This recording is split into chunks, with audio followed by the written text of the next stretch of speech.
Kalonzo Musyoka can never be the president of Kenya 2027. Like the way it's behaving right now, my dear viewers, let me tell you something. This will make Ruto to win early in the morning. When does Kalonzo campaign?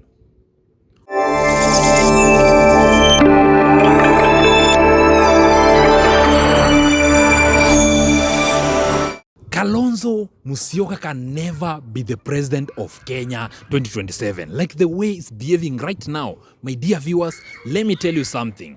This will make Ruto to win early in the morning. When does Kalonzo campaign?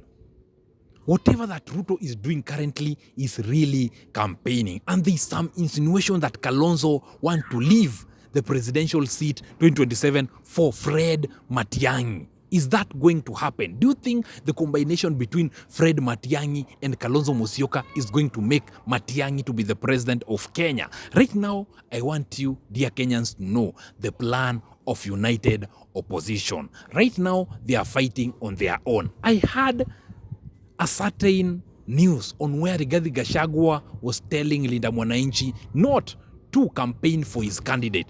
There are some members of the Linda Mwananchi that are gatekeeping. Moso Rigathi Gachagua is gatekeeping in Mount Kenya. He wants to be the kingpin of Mount Kenya by force, and that will make Kalonzo Musyoka to lose the 2027 election because of habit of Rigathi Gachagua of gatekeeping. This has never happened before. Is this the leader that Kenyans want? The one that is regulating on people not to go somewhere, not to do this, not to do this? Where are we heading as a country?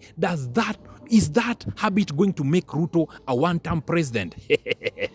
That is going to be very hard not to do. So, Kalonzo Musyoka should up his game. There's discussion that they should do. If Kalonzo Musyoka elects Edwin Sifuna as his deputy president, then he's going to win this seat with immediate effect. It is time. He's going to make so many youths to come in and vote. But the person that is going to make Kalonzo Musyoka to be the president of Kenya is going to be determined by the deputy president that is going to choose. Dear Kenyans, who do you think should deputize Kalonzo Musyoka? Let me give you my views before we continue. Hello guys, welcome to Samochi TV. Here we tell you nothing but the truth, something that is currently happening here in Kenya. We are here to criticize, we are here to brainstorm together and tell you guys current affairs here in Kenya. On today news, this current news, the Infotrack came out and said that if election was going to be held today, Ruto is going to be the next president of Kenya. By 32% voted for Ruto, 23% voted for Kalonzo Musyoka, 13% voted for Edwin Sifuna. Let me tell you something.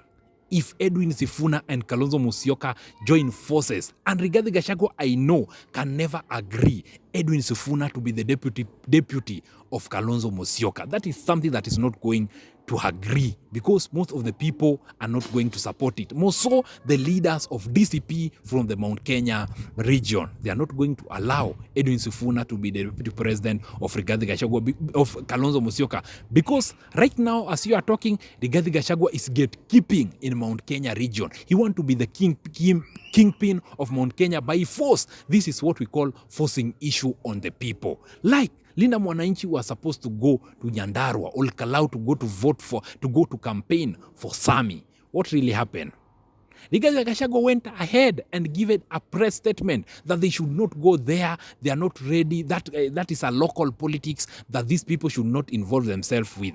You saw whatever that happened to Irungu Kangata in Nyandarua. Remember, these are their people and they are fighting their own. Irungu Kangata is their own.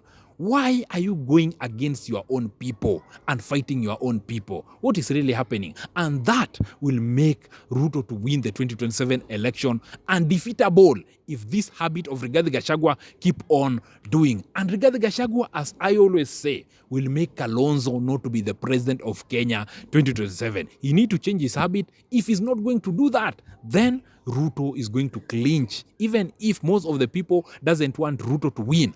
But Rigathi Gachagua is the one that is going to destroy for Kalonzo Musyoka. If Kalonzo Musyoka wants to win, then they need to come in amicable solution and elect Edwin Sifuna as his deputy president. Remember that Edwin Sifuna was leading by 13%. Kalonzo by 23%. And it's no time for election. If Kalonzo agree and absorb Edwin Sifuna as the deputy president, then the people from the western region are going to support their own. The people from Ukambani region are going to support Kalonzo Musyoka. The people from the Mount Kenya, if Rigathi Gachagua comes in and support this coalition, the people from the Mount Kenya region are going to support Kalonzo Musyoka, and that is going to make Ruto to remain with only Rift Valley, Coast and Nyanza region, and that is not going to make him to be the president of Kenya 2027. They need to play their cards so well. So it is up for Rigathi Gachagua to determine if he wants Kalonzo to win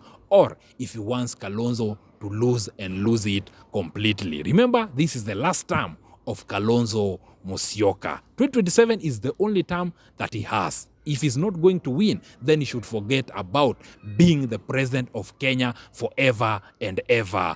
Amen. That is the news that we had for you today. Kindly subscribe. We are here to give you nothing but the truth. We as Samochi TV, we are here to tell you guys whatever that's currently happening here in Kenya. On to the next one.